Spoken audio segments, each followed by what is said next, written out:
seorang mukmin itu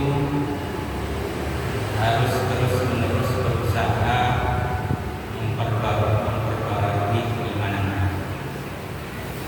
Karena sebagaimana yang sudah saya sampaikan kemarin, bahwa iman itu mengalami pasang surut, kadang-kadang bertambah, kadang-kadang berkurang. Karena itu harus kita terus-menerus memperbaharui supaya bisa bertambah terus dan tidak berkurang terus. Yang kita harapkan adalah iman kita terus-menerus bertambah. Yang kita khawatirkan adalah iman kita terus-menerus berkurang. Kalau terus-menerus berkurang, itu yang berbahaya. Lalu bagaimana cara kita memperbarui iman kita? Hal itu bisa kita lakukan dengan pertama adalah tafakur atau berpikir tentang kebesaran Allah Subhanahu wa taala. Berpikir tentang segala nikmat Allah yang diberikan kepada kita. Kemudian yang ketiga adalah tadabbur, memikirkan tentang ayat-ayat Allah, memikirkan tentang isi Al-Quran. Kita membaca Al-Quran dan kita berpikir tentang apa yang dimaksudkan oleh ayat-ayat dalam Al-Quran. Tapi kalau kita sebatas bisa membaca saja, tidak bisa memahami, maka kita harus sering-sering mendengar para ulama, harus sering-sering mendengar ceramah para kiai, para asatidz yang di era kita sekarang ini adalah sangat mudah kita dapatkan. Untuk mendengarkan ceramah, untuk mendengar pengajian di zaman kita sekarang ini, kalau kita tidak bisa hadir langsung, bisa kita dengarkan, bisa kita tonton secara langsung melalui YouTube, melalui televisi, dan banyak media-media di zaman kita sekarang ini yang mempermudah kita untuk memahami agama kita dengan baik. Karena itu tidak ada alasan untuk kita untuk tidak punya waktu, tidak bisa, dan sebagainya. Dan yang ketiga, cara kita memperbarui iman kita adalah dengan sering-sering menghadiri majelis taklim, dengan sering-sering menghadiri majelis pengajian seperti yang kita laksanakan pada hari ini. Wabidzalika yazidul iman syai'an fa syai'an. Maka kalau kita sering tafakkur, sering mentadabburi, memikirkan makna-makna ayat Allah, baik dalam Al-Quran atau secara luas, memikirkan tentang segala ciptaan Allah Subhanahu wa taala, dan sering menghadiri majelis taklim, maka iman kita akan bertambah sedikit demi sedikit, sehingga iman kita akan bercahaya. Karena iman itu adalah nur, adalah cahaya. Semakin banyak kita bertafakkur, semakin banyak kita bertadabbur, semakin banyak kita menghadiri majelis taklim, maka iman kita akan semakin bercahaya. Banyak suruhlah yakin, maka ketika iman kita semakin bercahaya, maka keimanan kita akan semakin kuat. Kalau iman kita sudah semakin kuat, fala yaghurru syaitan, maka orang itu tidak akan bisa ditipu oleh syaitan. Kemudian keimanan yang kita hadapi di zaman sekarang ini, maka kita perlu fondasi yang tahan gempa. Maka kita perlu fondasi iman yang seperti fondasi bangunan yang sudah diperkirakan sedemikian rupa yang tahan gempa walaupun beberapa skala Richter misalnya. Maka di zaman kita sekarang ini kita butuh fondasi yang kuat. Fondasi itu adalah keyakinan kita kepada Allah, keyakinan kita kepada kebenaran yang sudah disampaikan oleh baginda Nabi. Karena kalau kita tidak yakin dengan apa yang disampaikan oleh baginda Nabi, kalau kita tidak yakin dengan Allah Subhanahu wa taala, maka kita akan memiliki iman yang lemah, yang berakibat memiliki motivasi yang lemah dalam menjalankan agama. Disuruh sholat banyak bolongnya misalnya, itu disebabkan karena du'ful yakin, keyakinan yang lemah, atau bahkan tidak sholat. Disuruh puasa tidak berpuasa, disebabkan oleh keyakinan yang lemah. Makanya dalam berpuasa yang dipanggil adalah ya ayyuhalladzina amanu, wahai orang-orang yang beriman. Kunci untuk orang bisa berpuasa itu adalah keimanan. Kalau dia tidak punya keimanan, maka dia tidak akan bisa berpuasa dengan benar. Karena itu baginda Nabi bersabda, sesuatu yang paling aku khawatirkan terhadap umat adalah lemahnya keyakinan. Lemahnya keyakinan dengan Allah, lemahnya keyakinan dengan akhirat. Padahal akhirat itu adalah sama dengan kematian. Tidak ada manusia di dunia ini yang tidak yakin dengan adanya kematian. Kalau ditanya manusia siapapun apakah akan mati, maka dia yakin 100%, tidak ada raguan sama sekali bahwa dia akan mati. Padahal akhirat itu adalah sama dengan kematian, adalah sesuatu yang pasti, tidak ada keraguan. Surga itu adalah pasti, tidak ada keraguan. Neraka itu adalah pasti, tidak ada keraguan. Karena itu sudah disampaikan oleh Allah Subhanahu wa taala. Tapi kalau hati kita kurang yakin dengan akhirat, tidak yakin dengan surga, tidak yakin dengan adanya surga, tidak yakin dengan adanya neraka, maka orang itu juga akan lemah dalam menjalankan segala perintah Allah dan menjauhi segala larangan Allah. Keyakinan orang itu menjadi lemah itu adalah karena sering melihat orang-orang yang lalai dari Allah Subhanahu wa taala.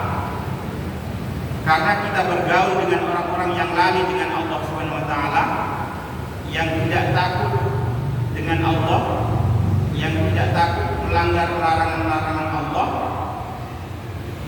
tenggelam dalam maksiat, tidak takut berbuat maksiat, maka itu adalah salah satu sebab kenapa kita lemah keyakinan kita terhadap Allah Subhanahu wa taala.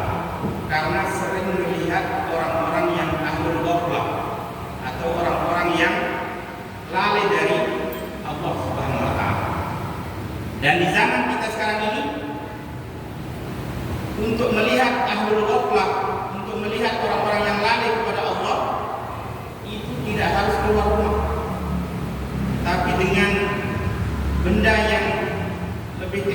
perjalanan kita akan bisa menyaksikan beraneka ragam model manusia, beraneka ragam model keyakinan-keyakinan yang ada di dunia ini. Ada orang yang beriman, ada orang yang tidak beriman, ada orang yang baik, ada orang yang tidak baik, ada orang yang berani bermaksiat, ada orang yang tidak berani bermaksiat. Tapi itu adalah pilihan-pilihan yang kita hadapi di zaman kita sekarang ini, dan itu tergantung kita, tergantung kemampuan kita untuk menyaring, tergantung kemampuan kita untuk memfilter apa-apa yang bermanfaat, informasi-informasi yang bermanfaat, atau informasi-informasi yang negatif, membawa kemudaratan. Nah, kalau kita sering melihat orang-orang yang ahlul ghaflah, orang-orang yang lalai dengan Allah, orang-orang yang berani melanggar larangan Allah, maka hati kita akan lemah keyakinannya kepada Allah Subhanahu wa taala. Hati kita akan ikut terbawa oleh apa yang kita lihat. Karena hati itu, makanya dinamakan hati itu qalb. Qalb itu dalam bahasa Arab itu adalah sesuatu yang sering berubah. Dalam bahasa Arab hati itu disebut qalbun. La sunniyal qalb litaqallubihi. Hati itu dinamakan qalb dalam bahasa Arab karena sering berubah-ubah. Hati itu akan cenderung mengikuti apa yang kita lihat, apa yang kita dengar. Nah, karena itu supaya hati kita tidak berubah, tidak cenderung kepada hal-hal yang negatif, maka kita dianjurkan untuk melihat hal-hal yang positif, tayangan-tayangan yang positif, melihat ceramah. Sekarang ini banyak sekali pilihan-pilihan ceramah yang bisa kita dengar tanpa harus melihat hal-hal yang tidak bermanfaat.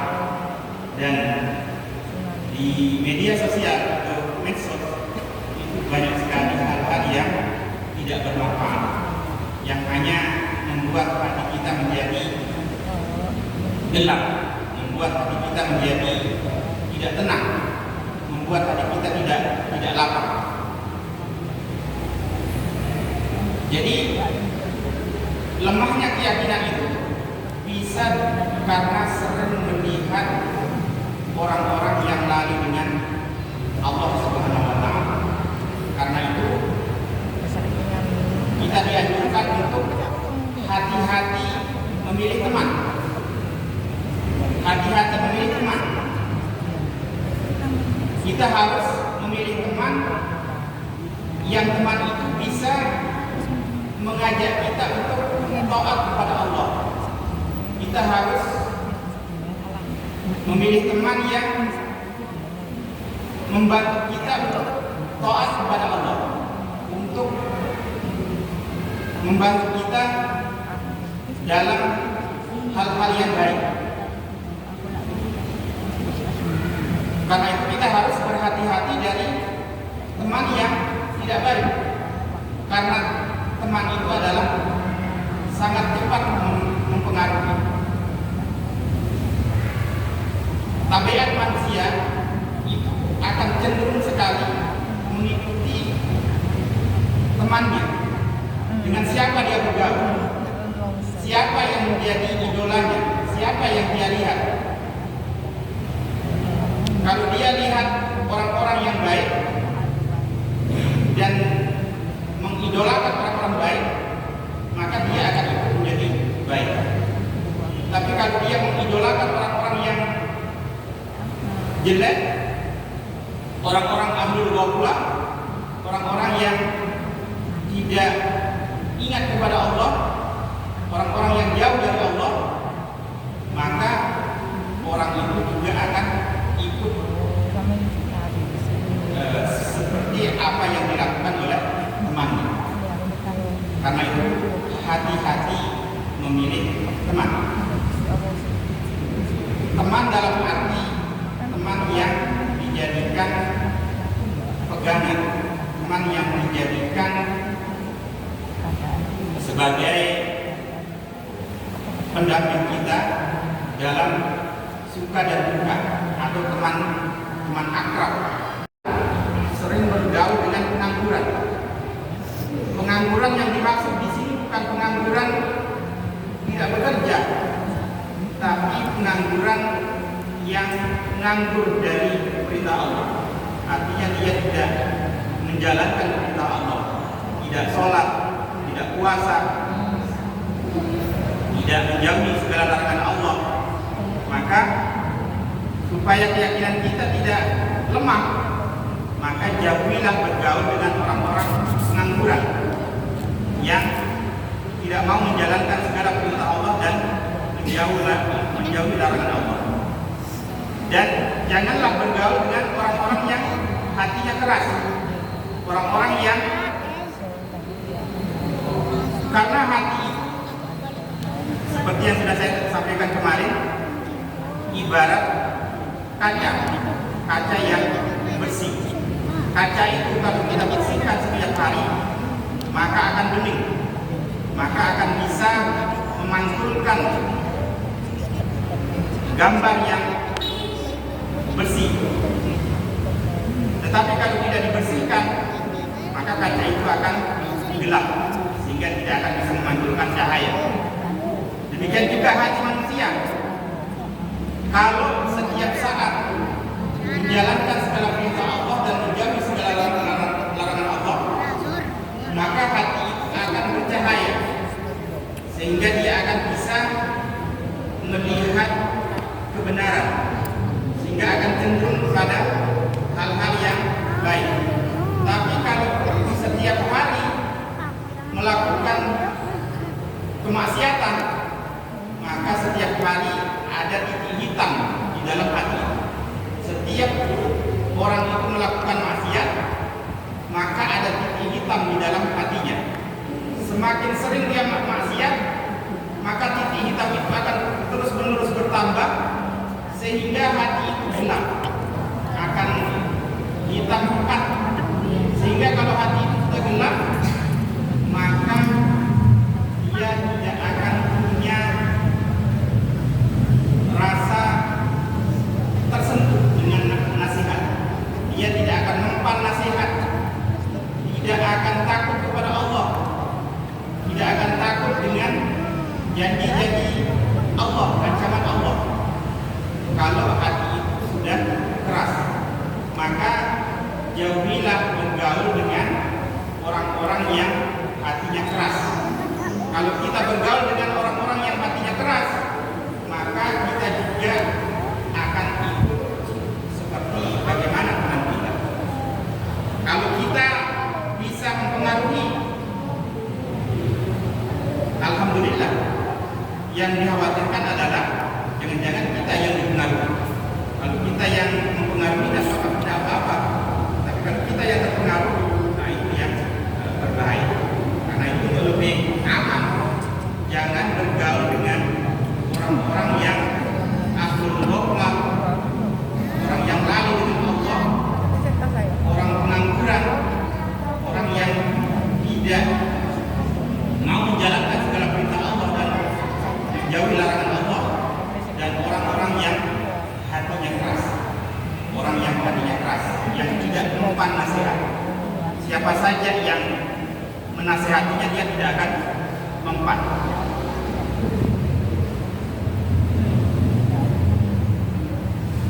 Seperti Fir'aun,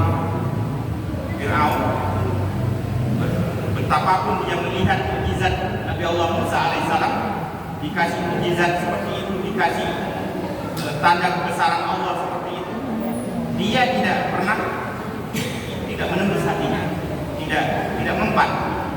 Walaupun nyata nyata melihat kebesaran Allah Subhanahu wa taala. Itu adalah hati yang keras.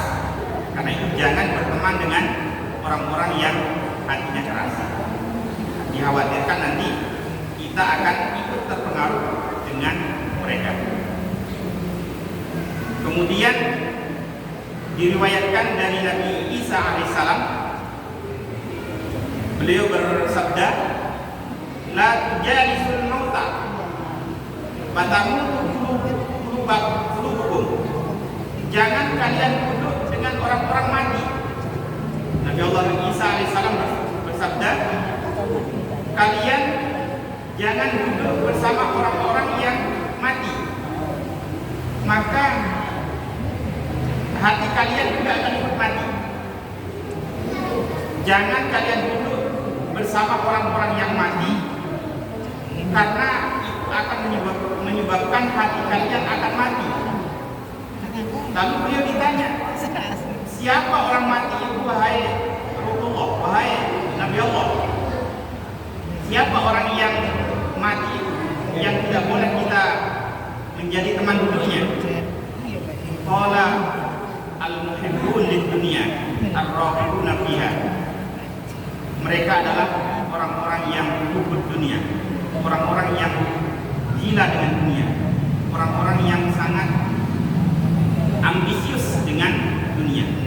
Janganlah Nabi Allah, mereka adalah orang-orang yang ambisi dunia, orang-orang yang gila terhadap hal-hal yang bersifat duniawi.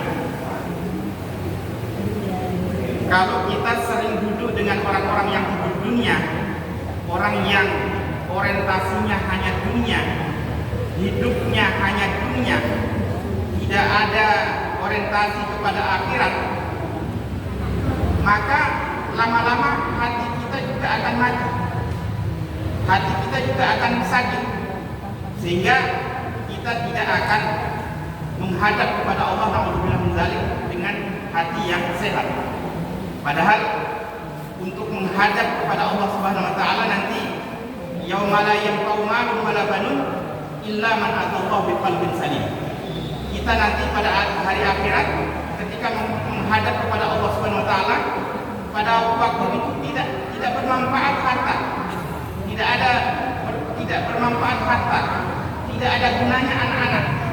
Anak-anak yang kita banggakan sekarang ini tidak ada gunanya ketika kita berhadapan dengan menghadap kepada Allah Subhanahu wa taala, illa man atallaha biqalbin salim, kecuali orang-orang yang menghadap kepada Allah dengan hati yang sehat, menghadap kepada Allah dengan hati yang penuh keyakinan dengan Allah, hati yang penuh keyakinan dengan Allah Subhanahu wa taala.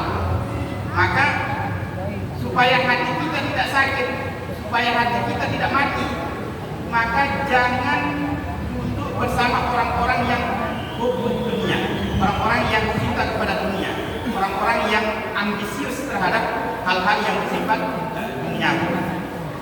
Karena manusia itu kalau sering melihat sesuatu, melihat mobil mewah, melihat rumah mewah, melihat jabatan yang tinggi, melihat kemewahan orang, sesuatu yang kita lihat itu nanti akan meninggalkan pengaruh dalam hati, sehingga lama-lama hati kita akan kepingin dengan apa yang dimiliki oleh orang itu. Lihat orang punya mobil mewah, kita kepingin punya mobil mewah.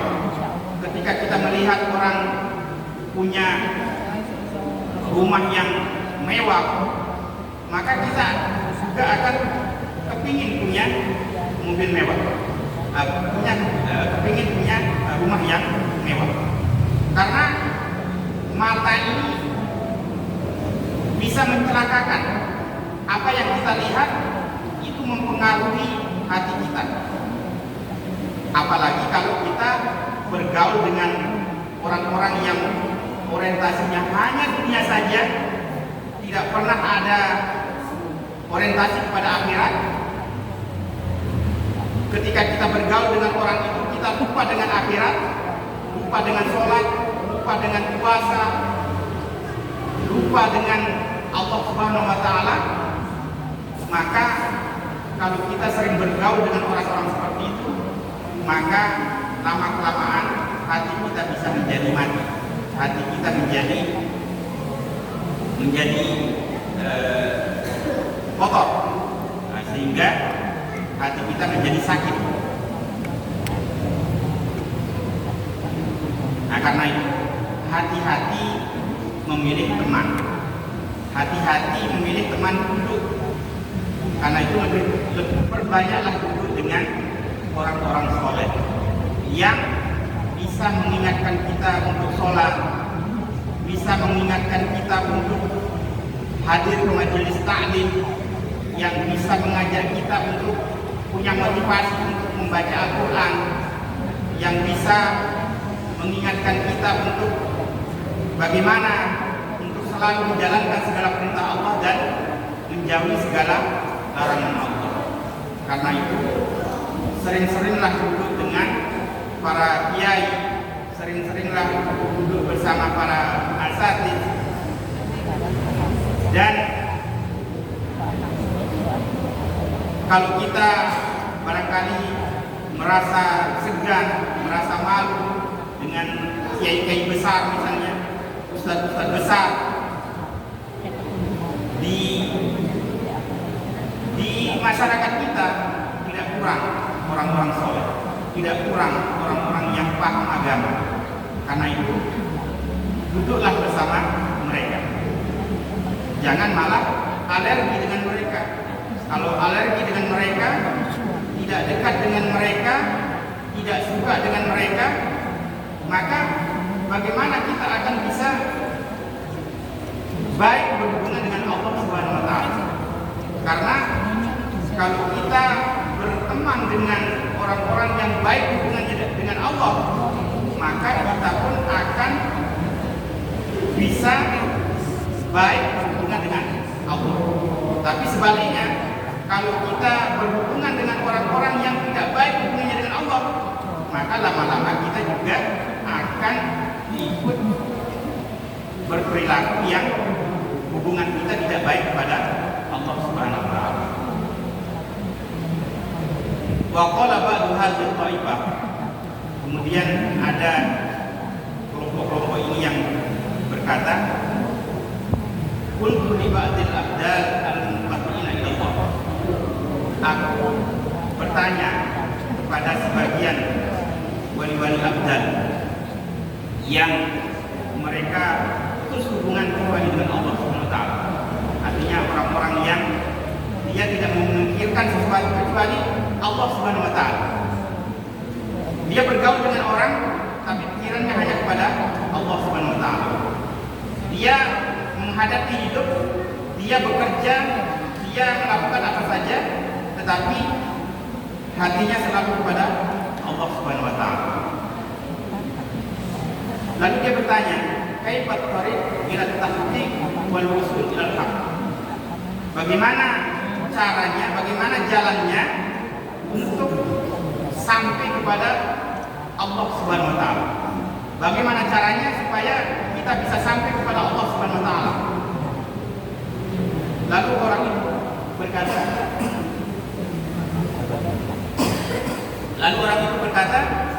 la tanzur ilal halaq. Kalau kamu mau sampai kepada Allah, kamu jangan melihat makhluk. Kamu jangan melihat makhluk. Artinya kamu jangan melihat sesuatu selain Allah Subhanahu wa Ta'ala. Fa inna nazar ilaihi zulmah. Karena melihat kepada makhluk itu membuat kegelapan.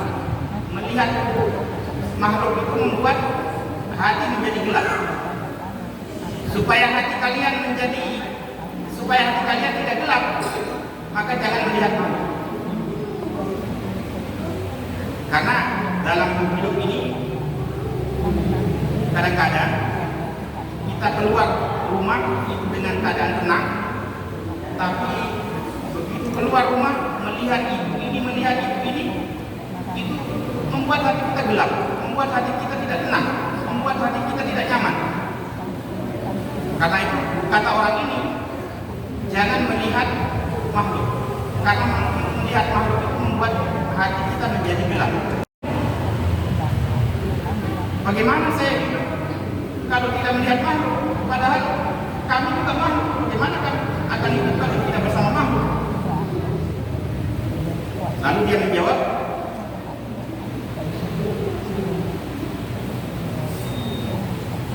"Fala tasma' kalamahu, fa inna kalamahu waswatu qalbi." Kalau begitu, jangan dengarkan kata-kata mereka, karena mendengarkan kata-kata makhluk itu membuat hati kita menjadi keras.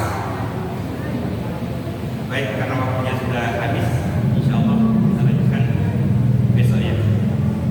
Terima kasih atas segala perhatiannya. Mohon maaf atas segala kekurangan. Mari kita tutup dengan sama-sama membaca doa Fathul Majelis. Subhanallahumma wa bihamdik, asyhadu an la ilaha illa anta, astaghfiruka wa atubu ilaik. Assalamualaikum warahmatullahi wabarakatuh.